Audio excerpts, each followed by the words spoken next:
Assalamualaikum warahmatullahi wabarakatuh. Bagaimana kabar kalian adik-adik? Semoga selalu sehat dan semangat. Hari ini kita sudah berada pada tema kedua. Apa saja yang menjadi pokok bahasan kita pada tema 2 subtema 1 pembelajaran 1? Ini dia. Mari kita lihat. Yang pertama bahasa Indonesia mengenai informasi penting dalam teks visual. Yang kedua IPA KD 3.5 dan 4.5 mengenai sumber energi di sekitar kita.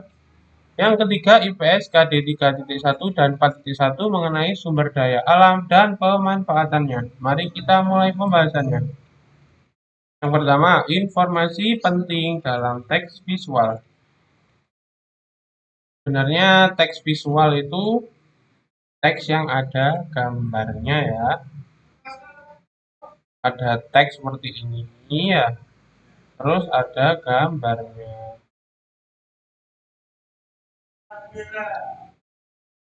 Tetap aja ya, kalau kita menggali informasi, pastilah kita harus membaca dengan teliti. Apa saja yang kita bisa peroleh? Ada gagasan pokok, gagasan pendukung, dan juga informasi-informasi penting dalam teks. Nanti kamu bisa eh, menyusun informasi-informasi tersebut berbentuk seperti peta konsep ya, yang kemarin itu ada gagasan inti yang pertama ya, atau gagasan pokoknya, terus bawah gagasan ya, dan harus ya pakai pointer soalnya. Di sini kalian bisa menghubungkan dengan kalimat kalian sendiri untuk mengerti apa sih maksud dari bacaan. Ya, apa sih yang informasi-informasi yang terkandung dalam bacaan atau suatu teks. Ya, cuma mengulang saja ini ya yang kemarin pada subtema tema satu. Sedangkan pada subtema ini, dari subtema 2 ya, kalian akan belajar dan melakukan berbagai kegiatan berkaitan dengan sumber energi ini ya. Temanya itu seputar sumber energi yang kita bahas dengan pendekatan-pendekatan pembelajaran yang bermacam-macam seperti apa bahasa Indonesia, IPA, IPS, PDT ya, seperti itu. KPKN. Lanjut ya, ini gambarnya baru keluar. Dalam kehidupan sehari-hari manusia menggunakan berbagai sumber energi. Ini namanya gagasan pokok ya.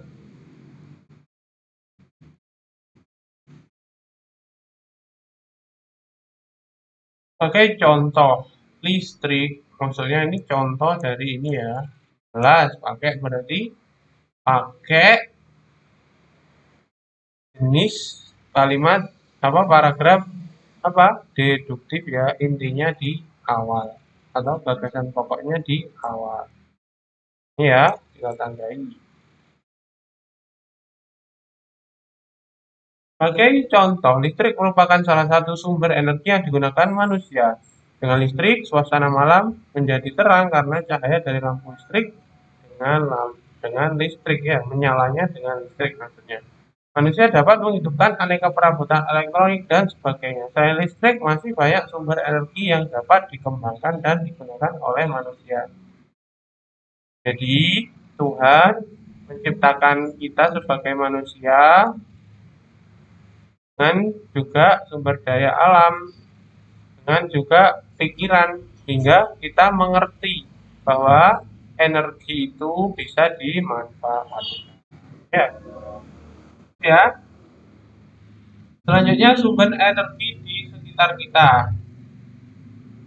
Energi itu sebetulnya selalu kita butuhkan ya.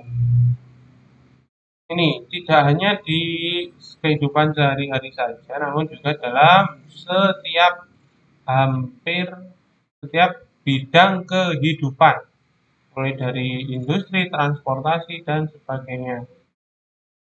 Ada energi listrik, energi matahari, energi apalagi eh, angin, ya itu semua adalah sumber energi yang dimanfaatkan untuk kegiatan-kegiatan yang dilakukan manusia untuk menunjang ya. Ini kita bahas satu persatu matahari. Matahari ini matahari ya. Yakni energi cahaya dan energi panas yang keduanya dimanfaatkan untuk berbagai aktivitas manusia.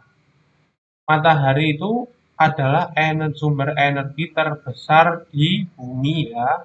Ingat-ingat ya, dicatat. Nih, contohnya yang sangat penting bagi manusia. Bagi manusia. Kenapa kok ini kan bagi tumbuhan? Kenapa kok manusia? Karena manusia juga memerlukan tumbuhan ya. Tumbuhan memerlukan cahaya matahari untuk proses fotosintesis pada reaksi terang ya. Nanti kalau kalian SMA ada reaksi terang, ada reaksi gelap seperti itu ya, dipelajari lebih lanjut di SMA. Sedangkan bagi manusia energi matahari bisa dimanfaatkan untuk energi ya. Ini betapa besar eh, manfaat dari ciptaan Tuhan yang bernama matahari ini bagi kehidupan manusia karena kita manfaatkan. Kita sebagai manusia bisa memanfaatkan sebagai energi listrik ya. Atau pada waktu di sini itu penjemuran mebel itu kan pakai sinar matahari ya, biar kering. Itu ya contohnya. Terus ada listrik. Listrik sangat diperlukan dan tidak bisa dilepaskan dalam kehidupan sehari-hari manusia terutama pada era modern ini ya. Coba kalau ada pemadaman listrik, pada bingung semua kan, itu indikatornya ya. Selain penerangan, listrik juga untuk mempermudah pekerjaan, baik rumah tangga atau kantor, seperti cuci baju, itu ya. Seperti membersihkan rumah, pakai vacuum cleaner kan harus pakai listrik.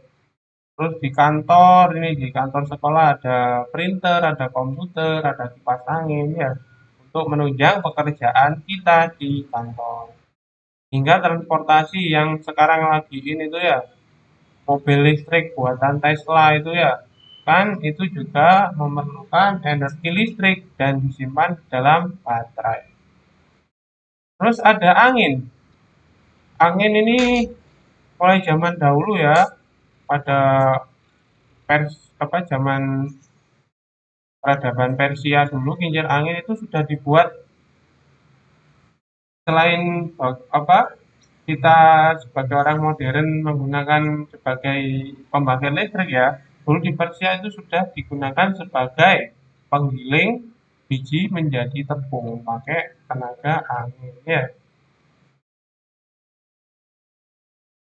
Terus yang ketiga SDA dan pemanfaatannya atau sumber daya alam dan pemanfaatan. Berdasarkan sifatnya sumber daya alam itu sifat ya digolongkan ke dalam dua kategori, yakni sumber daya alam yang dapat diperbarui seperti hewan, tumbuhan, udara, air, sinar matahari, dan mikroorganisme. Sedangkan sumber daya alam dalam jumlah yang tidak dapat diperbarui adalah seperti ini, bahan galian atau bahan tambang. Seperti minyak bumi itu ya, bahan bakar fosil itu minyak bumi sekarang sudah mulai ditinggalkan.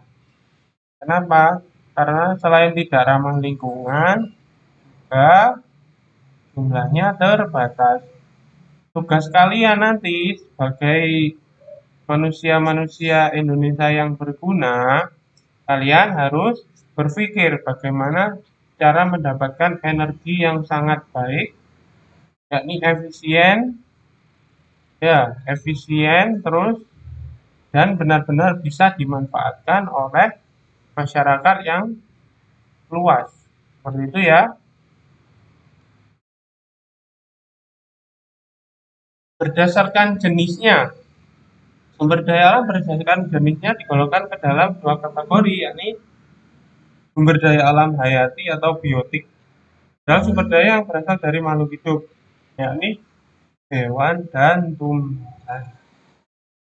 Maksudnya sumber daya alam yang hidup ya. Hayati itu kan hidup. Ini ya, hayati hidup. Kalau non hayati atau abiotik yang berasal dari benda mati ini ya. Abiotik benda mati.